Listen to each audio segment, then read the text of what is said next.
As late as yesterday evening, when campaigns officially came to an end, administrative authorities provided converging evidence of attempts by certain candidates to publish the results of the presidential election using platforms and applications that are not provided for by the laws in force.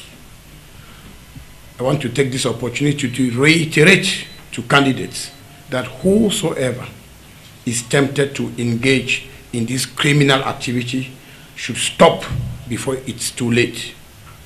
That is the red line that must not be crossed. Candidates for presidential election should be reminded that they all signed a code of good conduct drafted by Elections Cameroon, which requires them to respect the entire electoral process and the laws of the Republic.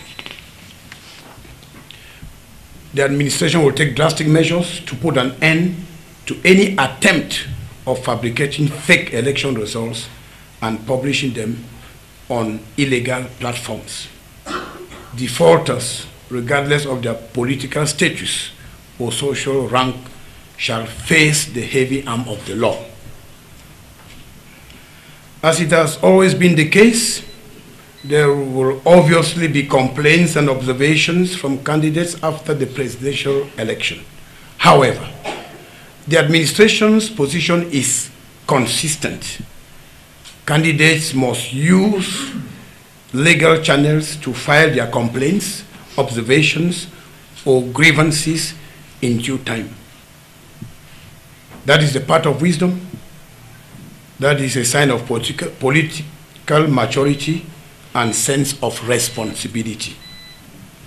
The head of state, His Excellency President Paul Biya, had given firm instructions for a well-organized, credible, and peaceful presidential election held in a secure environment.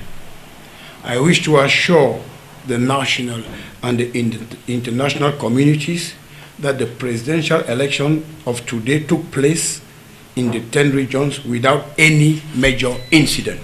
I can say it was hitch-free. Henceforth, the leniency observed during the campaign period is over. I must emphasize that break time is over. Only the vote counting bodies will continue with the process. These are the divisional and national vote counting commissions, which all have a well-defined working time frame. Subsequently, the Constitutional Council shall take over until the official proclamation of election results.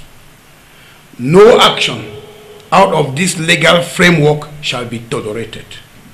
All attempts to disrupt the electoral process at the end of the polls will be considered by MINAT as a casus belli and treated as such. I would like to conclude my statement with the warning that the head of state, His Excellency President Paul Biya, issued to unscrupulous candidates during the 1992 presidential elections, and I quote, "Nobody should joke with Cameroon." The head of state's statement warning in 1992 still applies to the present circumstances. Defaulters should be on their guard. As I said, we have come to the end of the process, and only the legal institutions will continue the process, and political leaders should wait in their different areas for things to continue. The law shall prevail at all costs.